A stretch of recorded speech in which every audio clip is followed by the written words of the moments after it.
আমি এখানে ইংরেজি ডিপার্টমেন্ট 12 ব্যাচের স্টুডেন্ট।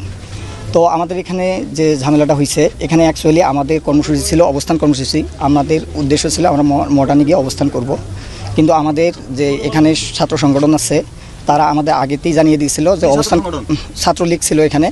তো ওরা আমাদের জানিয়ে দিছে যে এখানে হচ্ছে আপনাদের অবস্থান কর্মসূচি করা যাবে না, আপনারা হচ্ছে পদযাত্রা করেন। আমরা সেটাতে একমত হয়ে আমরা এখানে পদযাত্রা করার জন্য ইচ্ছুক ছিলাম, কিন্তু তারা পরবর্তীতে আমাদের আরও ফোর্স করে আমাদের যে সবার সাথে কথা ছিল আমরা হচ্ছে পদযাত্রা করে চলে আসব।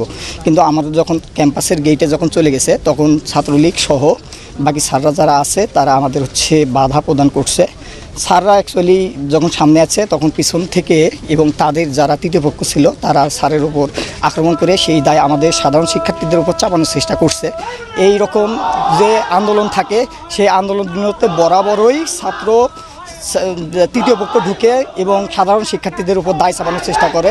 তাই আমি আপনাদেরকে নিশ্চিত করতেছি যে এখানে কিছু করে নাই নাকি না, এখানে আমাকে ছাত্রলীগের সভাপতি আমাকে চর থাপ্পড় মারছে। এখানে উনি আমাকে নিজে স্টিল আমাকে থাপ্পড় মারছে। এখানে কথা হচ্ছিল আমাদের এখানে আমরা গত 9 দিন ধরে এখানে আমরা অনুষ্ঠান করতে সমাবেশ করতেছি। এখানে কোনো প্রকার আমাদের সাধারণ শিক্ষার্থী বিশৃঙ্খলা করে নাই, কিন্তু ওনারা আসার কারণে এই বিশৃঙ্খলা হয়েছে। এই দায়ভার সাধারণ শিক্ষার্থীদের না।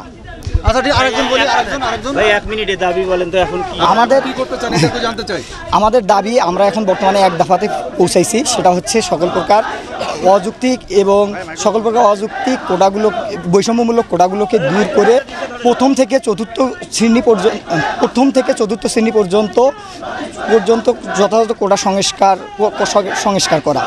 আর এখানে আমাদের হচ্ছে বিচার বিভাগের সাথে আমাদের কোনো সম্পর্ক নয়, আমাদের সম্পর্ক হচ্ছে নির্বাহী বিভাগের কাছে।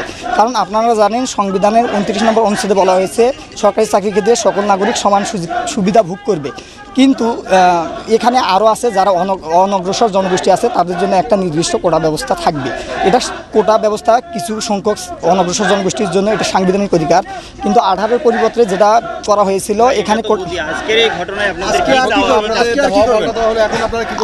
এখানে আমরা সাধারণ শিক্ষার্থীরা আমরা এখানে শঙ্কিত আছি। তো আমরা চাচ্ছি সাধারণ শিক্ষার্থীরা চাচ্ছি যাতে আমাদের এই ব্যাপারে আমাদের পরবর্তীতে কোনো সমস্যা না হয়।